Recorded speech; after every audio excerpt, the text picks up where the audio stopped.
He's Nick Wright, the co-host, but in his mind, he's basically the host of First Things First on Fox Sports 1 and the former Houston Sports Radio host, Patrick Mahomes apologist, and maybe James Harden apologist. And wanted to check in with Nick Wright, who joins us now. Good morning, Nick. What on earth does Patrick Mahomes ever have to apologize for? Nothing. Making everyone feel bad because he's too good? Like, what? I don't understand. Oh, I know. You got Kansas City beating who in the Super Bowl? Green Bay. Okay. It's very chalky. It'll be question for you. Okay. Would Rodgers-Mahomes be the greatest quarterback matchup in the Super Bowl ever? We've had Montana Elway. We had Bradshaw Staubach a couple times.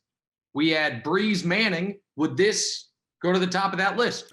What say you, Dan Patrick? Is the matchup this weekend in New Orleans better than that matchup, even though it's not in the Super Bowl? Historically, Breeze and Brady. Well, that's very interesting. If they were both at their apex, yes. But Breeze and Brady, yeah, because you would have the greatest ever, and then Breeze, who is somewhere from 5 to 9. So, yes, I would say so. But because Brady, and listen, Brady the last 5 weeks has made me look like a total moron. So he's been very, very good. But obviously he's not as great as he once was. And I don't think Breeze is close to as great as he once was. It seems like Rodgers somehow has reclaimed his peak, and Mahomes just keeps ascending and ascending. So I just think it's kind of where they're at on the mountaintop, so to speak. The most pressure on which player this weekend? They're going into those left in the postseason. The most pressure is on which player? I do think there's a lot of pressure on Mahomes because they are you're a double-digit favorite against the Browns. And so I think a loss would be somewhat of an indictment on the way they played at the end of the year. I think that they put it in cruise control once they essentially locked up the 1 seed.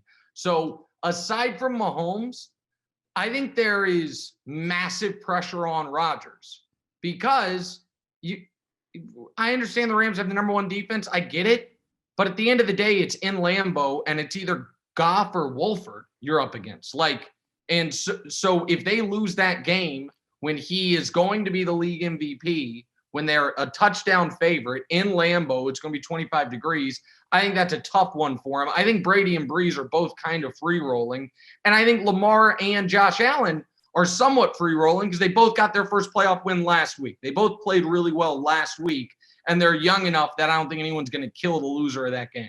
Yeah, I'd probably go Rodgers because I think we're looking at the bigger picture of what one more Super Bowl would mean. And Mahomes has time. Breeze and Brady, they're kind of, if they win one, great, but they're emeritus right now. Yep. I just think with Rodgers, all of a sudden you move up the ladder, I think, in people's minds when you add that second. Peyton got his second, but he didn't earn that second. This is one of those where Rodgers, then all of a sudden, Favre's only got 1. So I would say Rodgers. Let me ask you this. Okay. If Rodgers wins it, if someone says Aaron Rodgers is now unquestionably, this is so corny sports radio, but God, I love it. Unquestionably quarterback Mount Rushmore. That he's minted there. So Brady is locked in. I would argue Montana's locked in. And I would argue Peyton Manning's locked in. I'm not counting Red Grange and the guys who I don't know actually existed outside of Peter King's memory.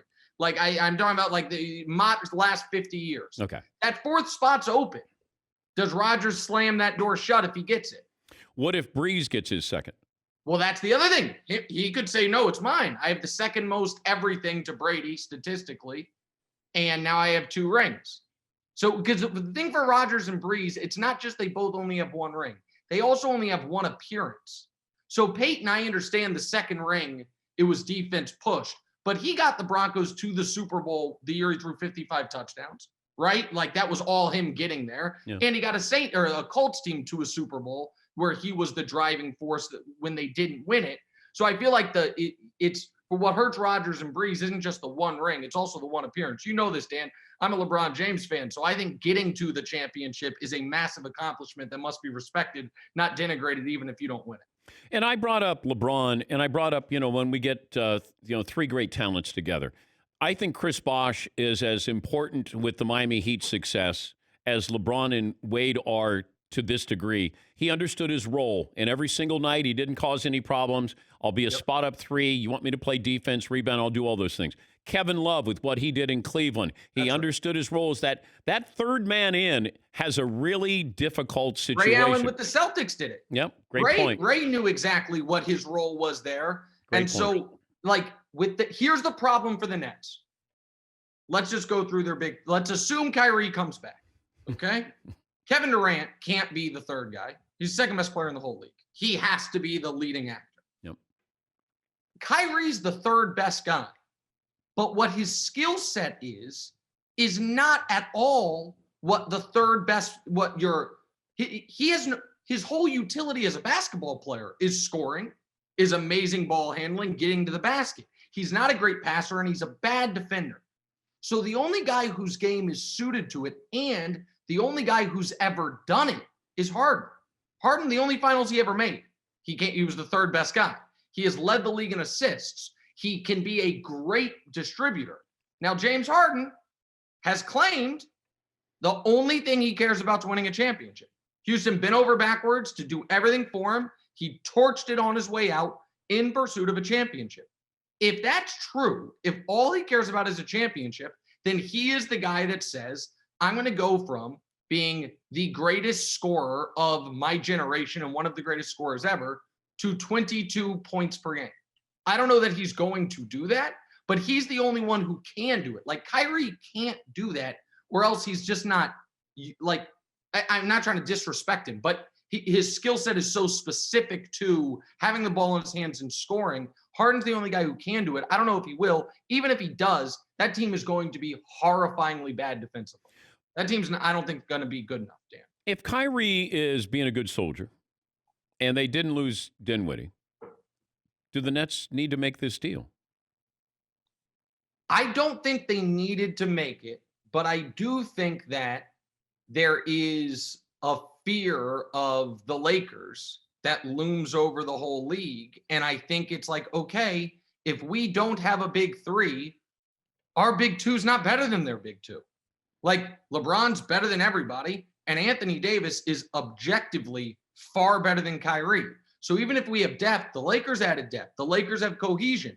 So instead, they're going in on a third star. And it is, I do get it. The only teams that have beaten LeBron post Mavs have had 3 or 4 Hall of Famers on them. So I understand the philosophy, but I just think that if you're going to have to get through Joel Embiid, Giannis, and then Anthony Davis and LeBron, do you know who the backup center for the Nets is? It's Jeff Green. Do you know who the backup power forward for the Nets is? It's Jeff Green's identical twin brother, also named Jeff Green. And the starter is DeAndre Jordan. To have no front court rim protection, to me, is a big problem. And I just don't think, I get why they did it. I think it's a big risk, though. There's a lot of upside for LeBron if he would happen to beat a team that had all 3 on it. Just how we would look at, he beat, that talented team. Well, yeah, LeBron's first ring came against a team with 3, future league MVPs and Harden, Russ, and KD. His next ring came against a team with 4 future Hall of Famers and a 2-time Finals MVP. And people are like, oh, Tim Duncan wasn't good that year. Tim Duncan was first team All NBA that year, and Tony Parker was second team. And his third ring came against a 73-win team. And his fourth ring came against, in the bubble and the pandemic with no home games. So, yeah, the 5th ring against this team. At this point, it's all like LeBron, much like Brady, competing with ghosts. They're really competing with each other for the title of greatest team sport athlete ever, because they both clearly announced themselves the greatest player in their respective sports. But yeah, it'd be nice. But I wonder about this, Nick. You bring up Brady, and I see parallels with Brady and LeBron because they got there, and they did lose when they got there. Whereas if Montana had 6 Super Bowl rings, just like Mike has 6 NBA titles and no losses, would we have a different argument if Montana had 6 Super Bowls, no losses, as opposed to Brady with 6 Super Bowls and 3 losses? Yeah, I think we would. And I think that is an indictment on the collective intelligence of the country.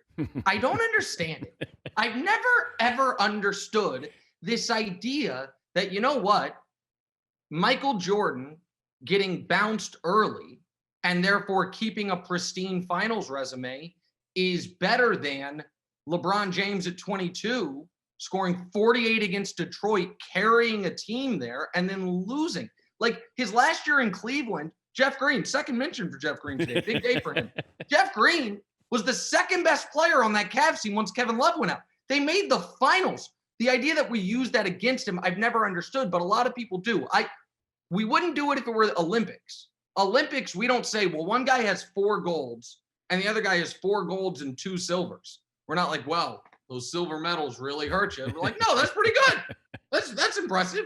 We like silver medals. They're not as good as golds, but they're better than no medals. And I'm there with you. The fact that you get to play in a championship game as opposed to not getting in a championship game. It just means you lost earlier. It's not like you didn't lose. That's the part that drives me nuts. You did lose. People, the stuff, and I'm not here to, bash Michael Jordan. He's definitely at least the 3rd best basketball player ever. But they act like he played 6 years. He didn't. No. He played 6 years. And by the way, they do this weird memory hole thing where an iconic moment is the double nickel in the Garden, but that's a season I'm told didn't happen because he lost. They're like, the Bulls never lost. They did. I watched it. They lost to a team that then lost in the finals. But okay, whatever. What do I know? You went up a couple octaves there. I think Mariah Carey is pretty impressive when she does it. That was sort of a Mariah Carey-ish going up a couple octaves there. Yeah, you're kind of pressing my buttons here. Do you notice though something that's going on in the NBA, Dan? It's an odd little thing. There's a migration eastward. The king goes west, and all of a sudden Jimmy Butler's like, "Oh, I want to make the finals." Miami's looking good. The Rockets play the Lakers in the second round, and Russ is like, "Get me out of here, I'll go east." Harden's like, "Get me out of here, I'll go east." Everyone's like, "I'd like to make a finals before I retire." And Kawhi's the one guy who's like, "I'm going west too," and it's like, "Okay, well, goodbye, see you later." So it's just very interesting. Hey, I'm with you though, but I'm with you on the LeBron bandwagon. I am. I'm with you on it. You're smart. It's the only reason I come on the show. And you're starting to look a little bit more like Alan Rickman from Die Hard. Alan Rick. Oh, is that the villain? Yeah, Hans Gruber. Yeah, I know. Okay, I don't know what even to do with that. That's a compliment. How's that a compliment? Because he's a great actor, a handsome man, well dressed. A great actor. That doesn't mean he's okay. It's a great actor. That's awesome. You're gonna be if I were like, hey Dan, you know who you're looking like? John Cazale. You're not gonna be. I can't be like, hey, he won an Oscar. Did anyone ever call him a great looking man? Probably not. So that's not nice. Alan Rickman's a handsome guy. And he wasn't a terrorist. His character was. Okay. Why are you all fired? Oh, you're like sensitive here. What's going on? I'm not sensitive. I just thought. Okay, who do you want me to say you look like? Who have you been told you look like? Oh, here we go. What a bad guy you are. Because you know the answer. Because your guys are going to put up the video. There's a soccer player named Frank Ribery, who people say I look like, but if you put up the picture of him, he has a facial scar from like a car accident. I don't even have a facial scar. And people are like, you look like him. I get that. I get early stage Tom Green. None of these things are true story. I'll tell you real quick, and I'm sure we're late. I was going to the bodega by my house to buy a Black and Mild, and some guys were hanging out outside, and I hear them talking. Like as I walk in, they're like, dude, that's the guy. That's the guy. That's the guy from TV. And I'm like, oh, they watch the show. That's cool. So I get my Black and Mild. I come out. I'm like, what's up, fellas? And they're like, do the thing. I'm like, the thing?